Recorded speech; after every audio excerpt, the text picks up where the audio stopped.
Os amados de Deus e a raiva, Efésios 4, 26 a 27, na tradução A Mensagem. O assunto de hoje parece muito simples de se resolver, mas na prática isso não é tão simples assim. A raiva nos persegue e suas raízes são mais profundas do que normalmente imaginamos. E somente uma ação muito profunda pelo Espírito Santo pode nos ajudar a dominá-la, ao invés de sermos dominados por ela e seus frutos. Já me aconteceu por várias vezes de estar tudo bem, por exemplo, entre mim e minha esposa. E de repente ela fala ou tem uma atitude e a raiva surge. Cresce em meu interior e me vejo agindo com o silêncio ou com palavras ríspidas ou geladas com Susana. Essas ações são as emoções e a raiva é o sentimento interno, mas ambas são nocivas e doentias. Nesses momentos preciso me perguntar: de onde veio isso, Augusto? Qual é a sombra que está agindo em meu interior e que está tentando ditar tuas atitudes com tua esposa? Aonde isso vai dar?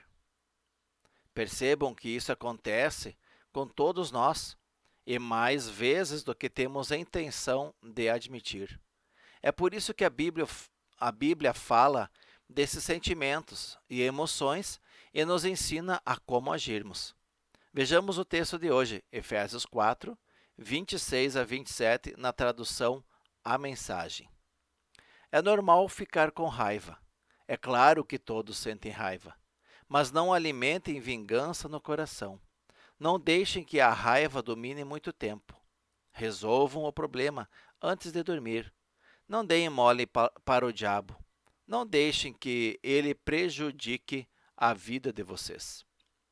Ao admitirmos que temos raiva, nesse momento pode começar um processo de mudança em nosso interior.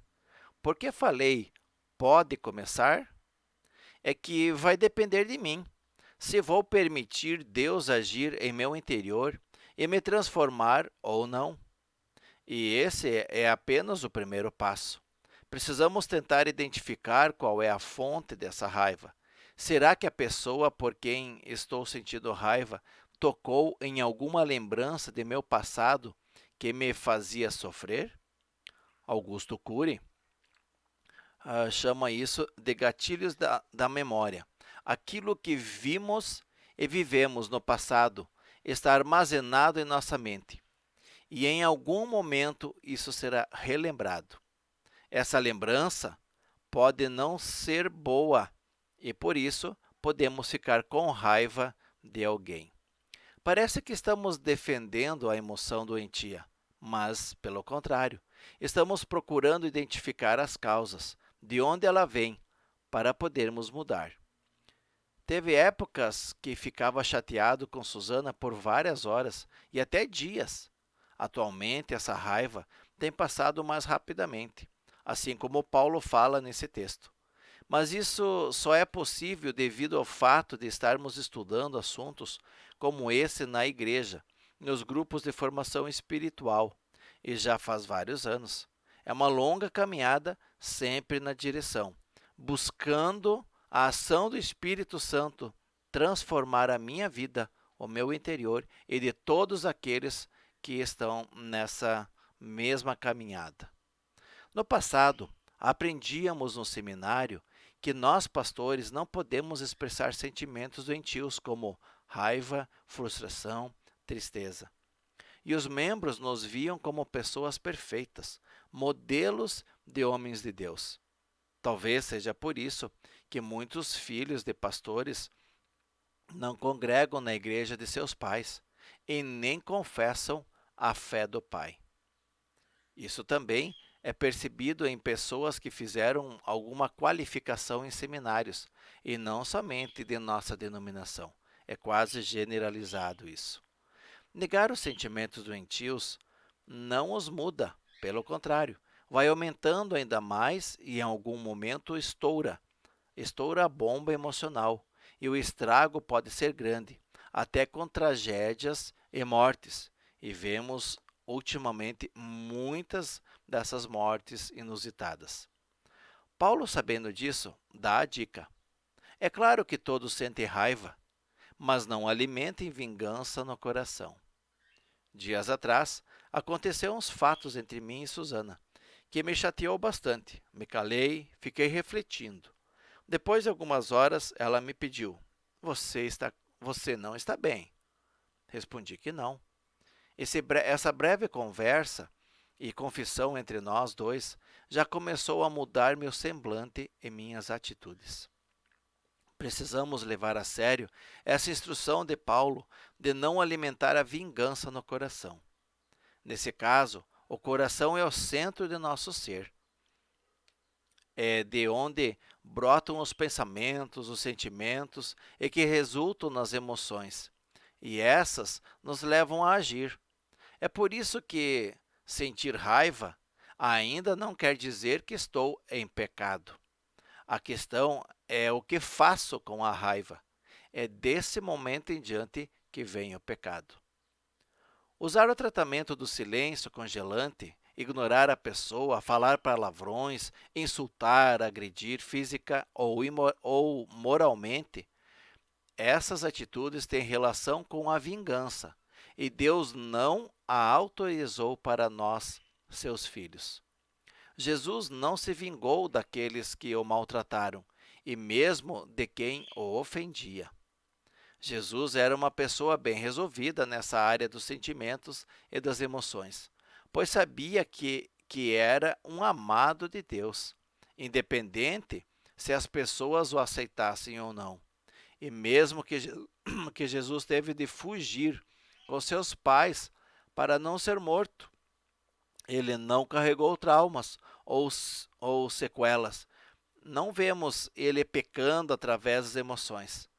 Temos muito para aprender com Jesus a cada dia e precisamos imitá-lo também a cada dia.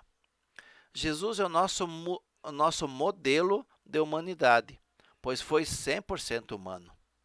Mas ele sabia trabalhar com suas emoções e sentimentos.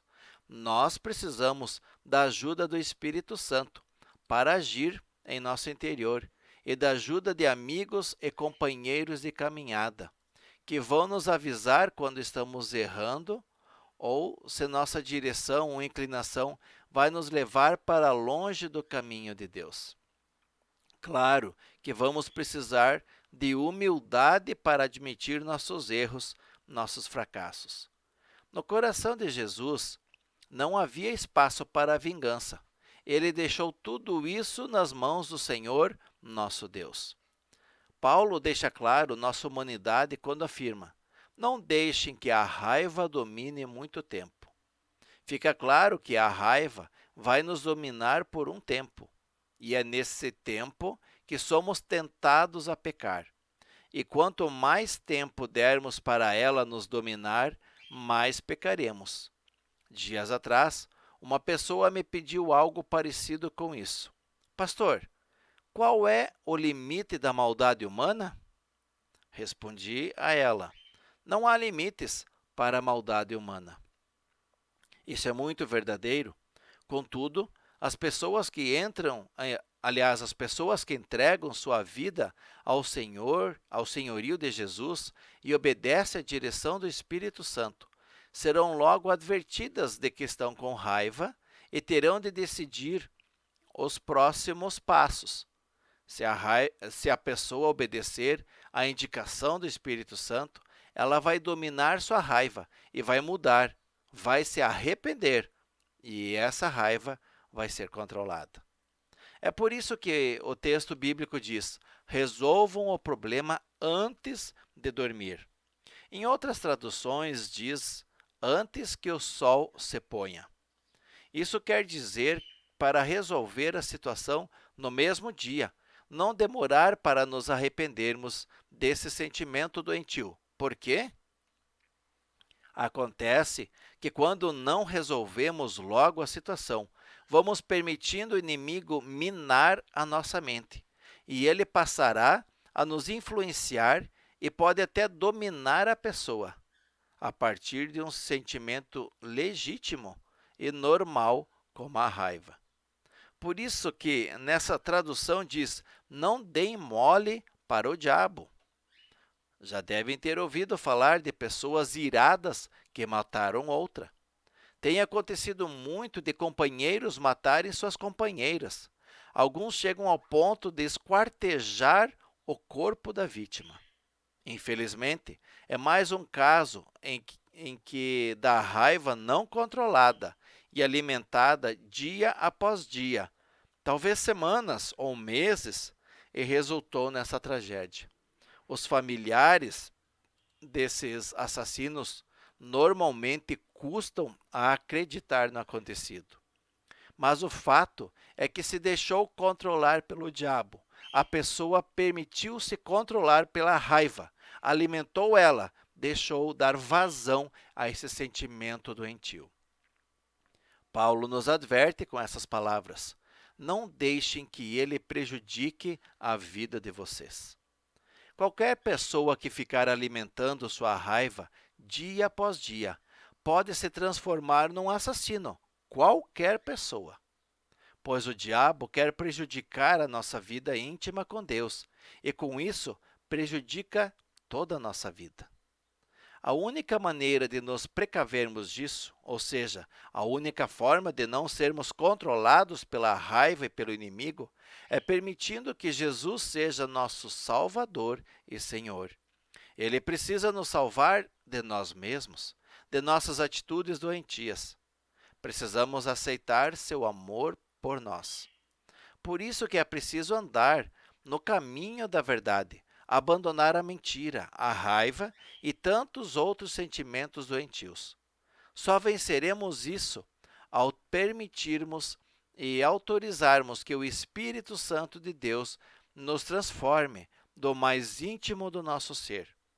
Isso não acontece num batismo de águas, ou numa oração, ou numa noite de vigília. Na verdade, é uma longa caminhada. Como está escrito no livro Sedentos por Deus, o qual diz: nossa jornada peregrina só acaba quando termina. E enquanto estivermos peregrinando, precisamos caminhar com mais pessoas, onde um ajuda o outro.